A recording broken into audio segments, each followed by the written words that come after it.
Now the onion can be used cooked or it can be used raw. To use it cooked, we'll look at cooked first, and this is the first poultice that I ever did. My first daughter, I was 23 when she was born, so I think I was probably about 25 when she got an earache. And I was trained as a nurse.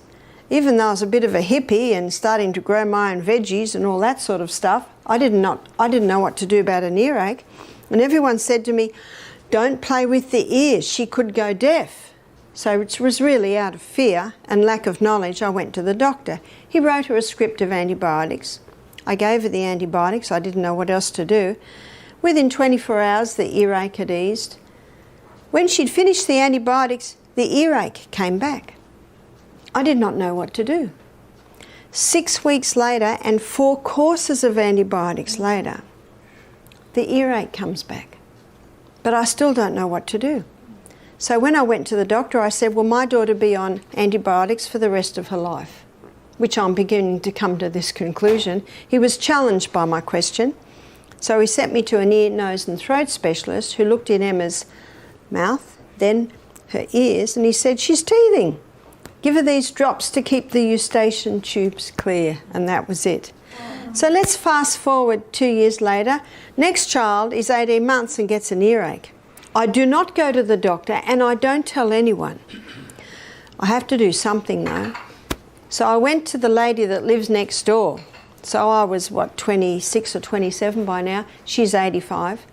I said, what did your mother do when you were a little girl and you had an earache? She said, Mum would steam up an onion on the stove. So I went home, I steamed the onion up on the stove, and then I cut it in half under her directions, so that what you're looking at is the rings. So you keep the skin on and it keeps everything in place. And I wrapped the onion up in a cloth, a few layers, and the few layers of cloth will help to keep it warm, but also just to shield the direct heat from being too hot. I tested it on my arm and I put it on his ear. I covered it with a piece of plastic, and what that does is that just insulates it. And then he was just a little boy, I was breastfeeding him, and I could put the onion between his ear and my arm, and I could feel the heat. And when he slept, I laid him down on the bed, but I laid him down on a towel that had been folded up about 8 times because I knew that that would keep it warm. You can keep it on for as long as you can keep it warm. What did they do before plastic? They used a wool square. So you can certainly use a wool square. I make a lot of my own clothes, and in the winter I make a lot of woolly skirts. So I have squares, and you can also put a woolen square just this side of the plastic so that the plastic doesn't even touch you, but it is stopping the moisture going through and insulating it and keeping it warm. James slept for 2 hours. When he woke up, he was happy. I watched him all day and the next day and the next day. That was it. Just compare my experience.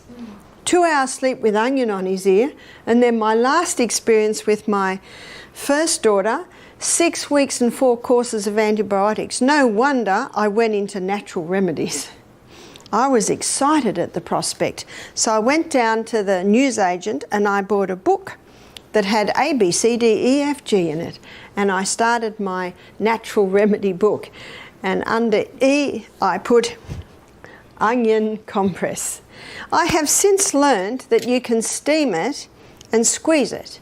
And if you squeeze it, you'll get a few drops of juice out. This is when it's hot, and it'll be boiling hot, but when the hot juice hits the spoon, it'll go a nice temperature, and you can put that in the ear. You can even use, one of these little soak it up and squirt it straight in the ear.